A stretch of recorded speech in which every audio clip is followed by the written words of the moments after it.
शीं क्लीं ऐं वरं वं वं हम सं तं पं वं वं वं वं हम हम सं सं तं तं पं पं झं झं झीं झीं श्रीं श्रीं द्रां द्रां ध्रीं ध्रीं द्रावे द्रावे नमो अर्हते भगवते श्रीमते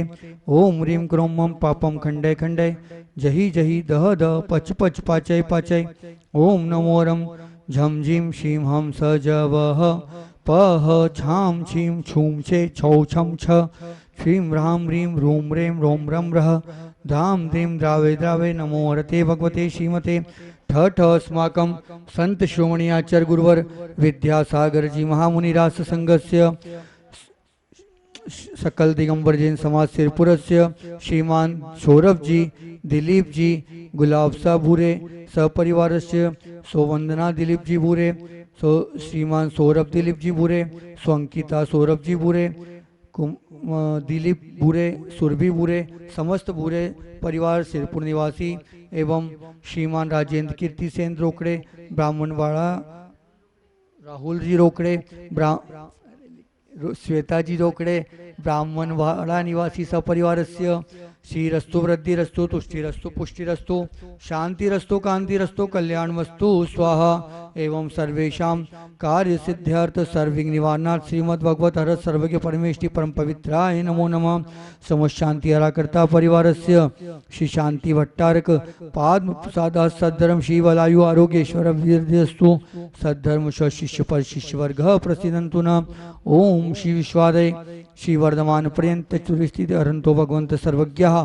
परम मंगल नाम देया समशांति हराकर्ता परिवारस्य यामुत्तच्च सिद्धिं तन्वन्तु सद्धर्म कार्येषु यामुत्तच्च सिद्धिं प्रत्यक्षन्तु नः ओम नमो हरते भगवते श्रीमते श्रीमत्पाश्चितंकराय श्रीमद् रत्नत्रय रूपाय दिव्य तेजोमूर्ते शिशा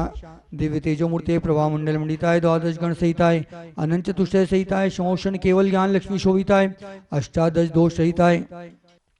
उपासना और उपास्य दो हमारे विषय हैं।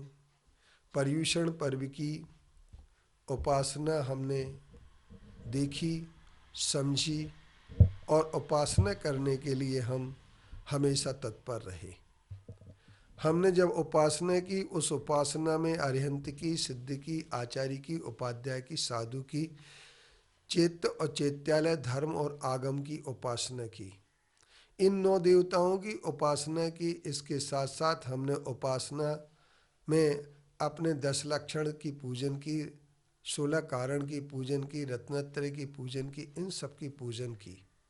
लेकिन जैन दर्शन की उपासना में सबसे पहली बात होती है, ये सब जितने भी हैं इनके गुणों की उपासना की जाती है।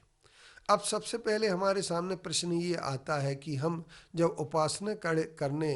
तत्पर होते हैं तो सबसे पहले हमारे यहाँ नमोकार मंत्र से उपासना शुरू होती है। और नमोकार मंत्र की उपासना का हम लोग इतिहास भी बहुत अच्छी तरीके से जानते हैं कि नमोकार मंत्र जो होता है वह सबसे पहले नंबर, यदि 2100 वर्ष पहले अंकलेश्वर तीर्थ गुजरात के भरूच जिले में आचार्य भूतबली पुष्पदंत जी ने अपने ग्रंथ सठखंडागम लिखते हुए उस समय मंगलाचरण के रूप में यह नमोकार मंत्र लिखा। इस नमोकार मंत्र में हमारे सबसे पहली बात यह आती है कि जहाँ नमस्कार करने का मंत्र होता है उसे नमोकार मंत्र कहते हैं। इस उपासना की शुरुआत जैनियों के प्रत्येक घर से, प्रत्येक उम्र के व्यक्ति से अगर उपासना सबसे पहले होती है तो नमोकार से होती है। नौकार होता है, हम लोग नमोकार मंत्र से ही अपनी उपासना शुरू करते हैं। किंतु उपासना में सबसे बड़ी बात यह होती है गुणों की उपासना, तत्व की उपासना करने से हमारे लिए व्यक्तियों के प्रति मोह नहीं आता है। इसलिए नमोकार मंत्र में कहीं भी किसी भी तीर्थंकर का नाम लेकर के व्यक्तिगत तौर पर उपासना नहीं की गई है, ना ही किसी भी व्यक्ति के लिए नमस्कार किया गया। अभी हमारे 10 लक्षण पर्व, पर्युषण पर्व हमारे चल रहे थे। इन पर्वों में हमने 10 धर्म की उपासना की। हमने पर्व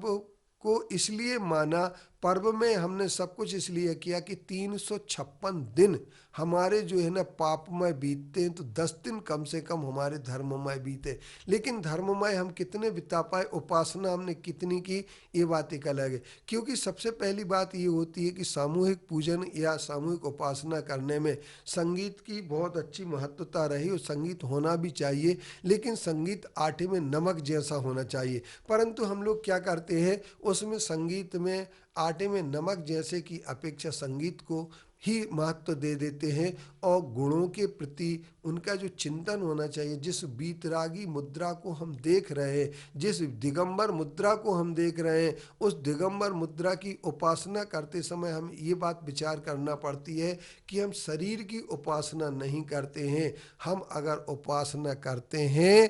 तो शरीर में बैठे हुए उस आत्मा की, तो आत्मा में किसकी होती है, गुणों की उपासना होती है।